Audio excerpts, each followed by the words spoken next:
Jadi kita sudah tahu ya, ini sudah menjadi berita nasional dan Presiden sudah memintakan hentikan, dan karena ini mengganggu. Kita tahu bahwa PPT ini kan 70% jadi produksi dalam negeri, pasar dalam negeri, 30% berekspor. Dengan importasi pakaian bekas yang masih tentunya sangat mengganggu industri dalam negeri, dan fakta sudah membuktikan sekitar kurang lebih 63.000 ya pekerja sudah dirumahkan. Jadi kita melakukan pengawasan secara terintegrasi, dan kami sudah koordinasi juga dengan Satgas pencegahan tipikor, Barreskrim Polri, dan kementerian lembaga lainnya. Oleh karena itu pada hari ini kita sudah bisa expose untuk bulan ini ya terhadap barang-barang bekas, baju, tas, dan sepatu.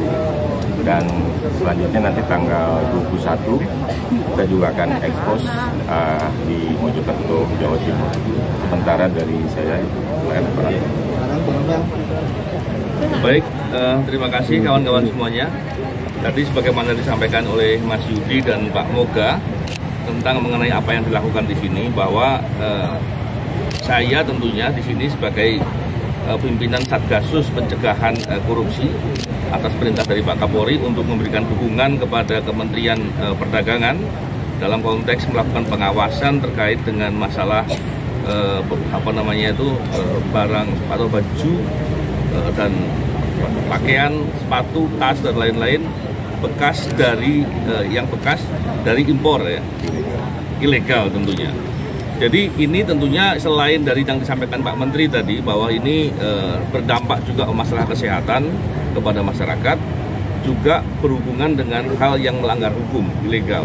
Karena ini ilegal, maka juga potensi adanya pembiaran apabila ada oleh oknum-oknum tertentu, ini tentu menjadi perhatian, karena itu bisa menjadi masalah korupsi tersendiri. Yang kedua, tentunya karena ini juga berdampak kepada industri dalam negeri, yaitu kita bisa lihat industri garment yang beberapa waktu lalu di beberapa berita diceritakan sampai kemudian ada PHK di beberapa tempat ya Pak ya. Dan ini tentunya menjadi concern dari pemerintah. Oleh karena itu, upaya penegakan hukum dan pemusnahan seperti yang sekarang dilakukan tentunya tidak hanya sekarang ini akan terus berlanjut, dan tentunya kita berharap hal-hal seperti ini bisa dihentikan. Dan saya kira kami nanti tentunya akan bekerja sama juga dengan PPATK untuk menelusuri apabila ada aliran-aliran dana yang berhubungan dengan masalah perdagangan ilegal, yaitu impor baju bekas ini. Jadi saya kira itu tentunya ini untuk kepentingan masyarakat dan untuk menjaga perekonomian dalam negeri, terutama terkait dengan industri tekstil atau industri garment. Karena kalau kemudian ini dibiarkan, tentu dampaknya langsung maupun tidak langsung juga kepada masyarakat dan juga kepada perekonomian negara. Dan itu menjadi perhatian dari pemerintah, dari Bapak Presiden, dan dari kita semua. Saya kira itu ya, terima kasih. Pak, di Riau sendiri gimana Pak?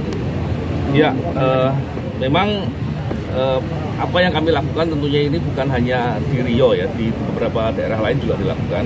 Memang kami tahu bahwa ini bukan hal baru, ini sudah lama terjadi. Kita berharap upaya-upaya yang dilakukan ini bisa sedikit demi sedikit mengeliminir dan kemudian mendorong untuk praktek-praktek ilegal seperti ini tidak terjadi. Walaupun kita sadari itu tentunya perlu dukungan dan bantuan dari masyarakat serta aparatur semua kalangan, semua pihak. Karena kalau tidak ada dukungan tentunya ini akan menjadi sulit, dan apabila ini semakin banyak terjadi, yang rugi adalah kita semua.